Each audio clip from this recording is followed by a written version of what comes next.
भय और भविष्य दोनों ही व्यक्ति के मन में सदैव रहते हैं, जिनका अस्तित्व व्यक्ति के अस्तित्व पे भारी रहता है। विचित्र है ना? वह वो है जिसे आप नहीं जानते, जो अनजान है, और इसी कारण आप जाने क्या होगा। भविष्य वो है जो अब तक घटा ही नहीं, तो जो घटा ही नहीं उसके विषय में चिंता क्यों? आपके हाथ में है वर्तमान। वर्तमान के कर्म सत्य मन से कीजिए और सोचिए ये कि अपने कर्मों को और कितनी श्रेष्ठता से किया जा सकता है। इसलिए आप विश्वास कीजिए, यदि वर्तमान के कर्मों को आप सत्य मन से करोगे तो भय स्वयं ही निकल जाएगा और भविष्य का फल अवश्य ही मीठा होगा।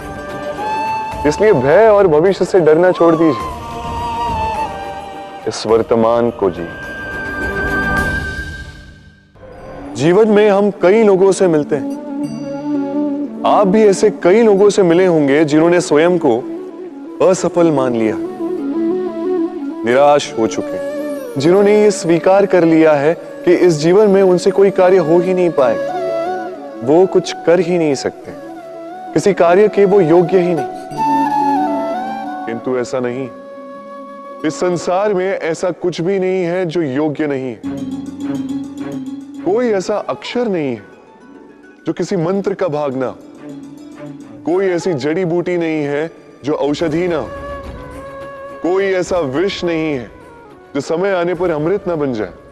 और इसी प्रकार कोई व्यक्ति अयोग्य नहीं होता, उसे अयोग्य बनाती है उसकी सोच।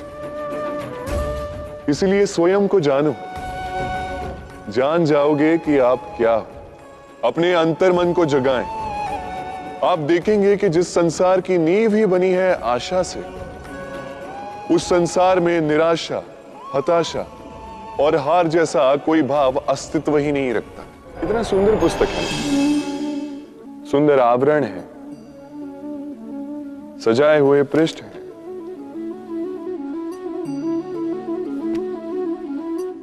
किंतु क्या ये सत्य में अद्भुत पुस्तक कहलाने की पात्र है? क्या इसमें जो लिखा है वो सत्य है, प्रेरणादायी है, हमारे लिए मूल्यवान है? कैसे निश्चय लिया जाए इस बात का? अब आप सोचेंगे कि सीधी सी बात है, आवरण को देख के पुस्तक की गुणवत्ता कैसे जानी जा सकती? इसके लिए तो आपको उसे पढ़ना होगा, उसे समझना होगा, समय देना होगा, है ना? बिल्कुल उचित सोच रहे हैं आप। बस आश्चर्य की बात यह है कि पुस्तक के विषय में आप ये सारी बातें जानते हैं, किंतु किसी व्यक्ति के विषय में आप ये सारी बातें मन में नहीं लाते।